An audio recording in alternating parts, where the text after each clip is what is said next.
Liverpool weren't going to be next, but you know what? I'm still a bit annoyed, so I'll push Man City down one, and we'll talk about the Liverpool game because I was hoping we would have done what Man City did and come back and won the game, but our problems that I was hoping would be solved, and I knew they wouldn't be because we didn't buy a defensive midfielder, came to roost. Liverpool are so easy to get at on the transition. The first goal they scored, I'm there. I'm thinking, Gravenberch, great. You've done yourself a good now. Shoot. Like, he's running in towards the box. The goal was opened up. There's no defender closing him down. All he had to do was shoot.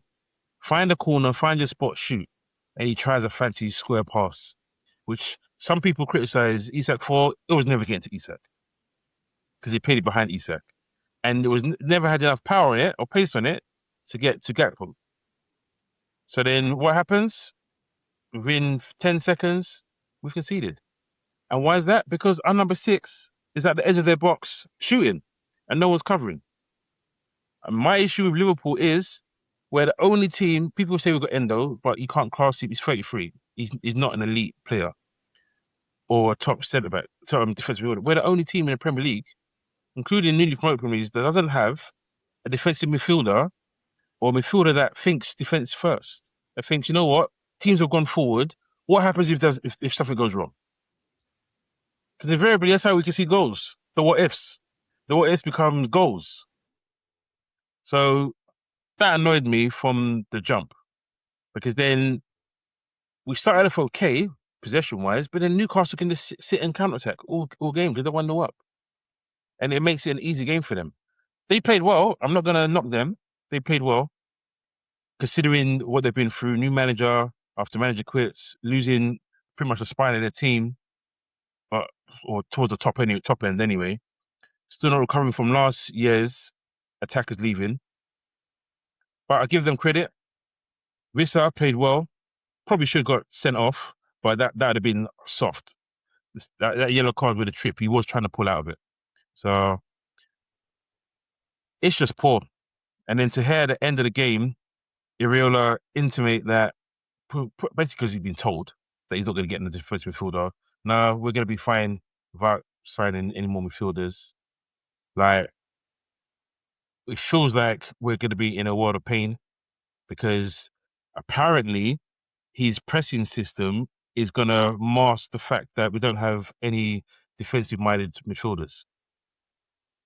Well, if that's the case, hold on. He's not defensive-minded. Let's be honest. Gravenberch's not defensive-minded.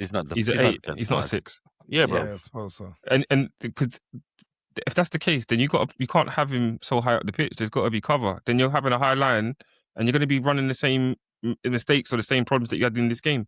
Because that high line, if you saw the way that they used Elanga to attack Kirkes, because he could, every time he ran behind him, he knew that he was going to be in problems, and you can't. Then you're going to have to adapt and play a different style of football because it's not going to necessarily work for you. It could be there's going to be other players in the league that are going to have a similar kind of mentality of the way of playing, and you're going to have those teams where they're going to be bullies in midfield. So it's going to be interesting to see how that work pans out for this season. And I think as well, the thing is, the goal that you scored, the second goal you scored, was well taken by Gakpo. The first goal, Gakpo's goal was taken very well, but he was giving Akers a space. And really, Gravenberch was at fault for 2 goals. Yeah. I thought because it was his mistake that were allowed them to break on Willock's goal. And on the break, it was way too easy for Newcastle to get in behind you a lot of the time. When you have a defensive midfielder, a natural defensive midfielder, they make those fouls, those tactical fouls. You're not getting to our box. I'll pull your shirt, I'll click your heels, and they don't care about the yellow card because all they care about is you're not going to score. You're not going to score. James, what about Endo? Oh, he's not good enough. And he just come back from injury. Like he literally February, he hasn't played a competitive game since February.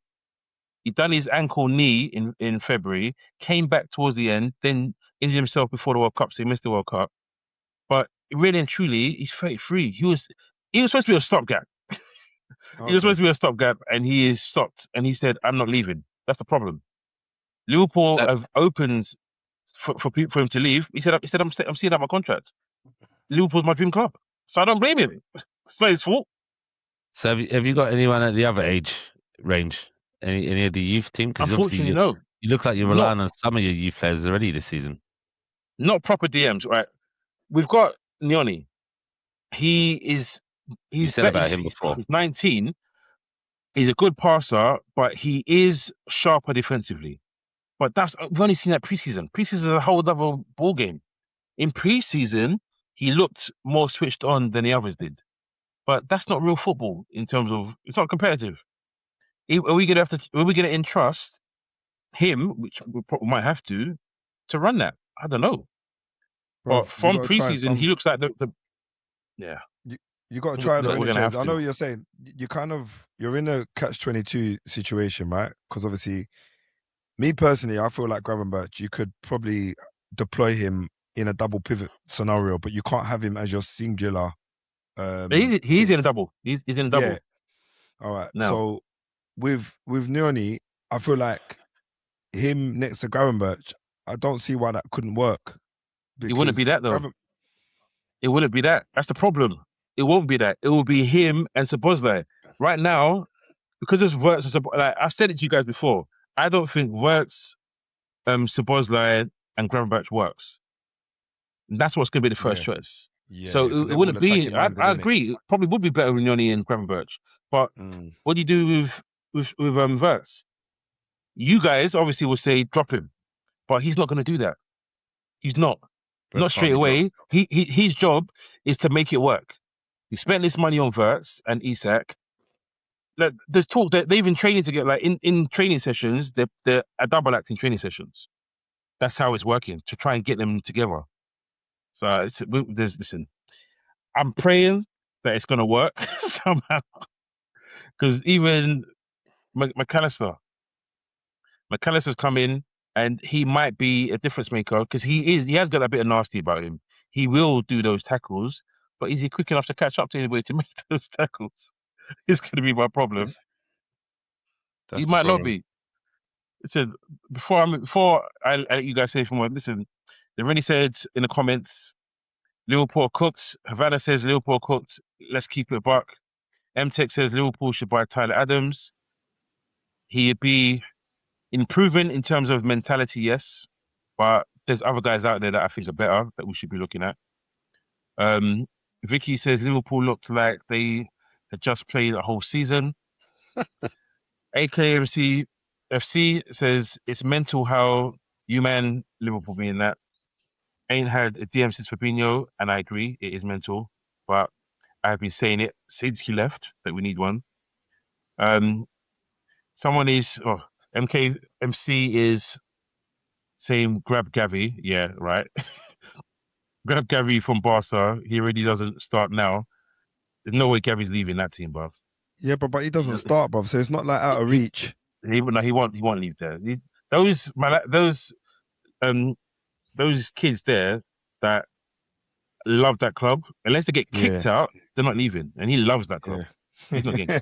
He's not leaving. I'm not leaving. Man dyed his hair, everything. Not for them, for Spain, really. But and Bruce the Tyrant. If Liverpool need an engine, don't make me laugh. take Gallagher. I was hoping you were going to read that. I'll even put it up because I'm not that guy. I'm not that guy to not read it.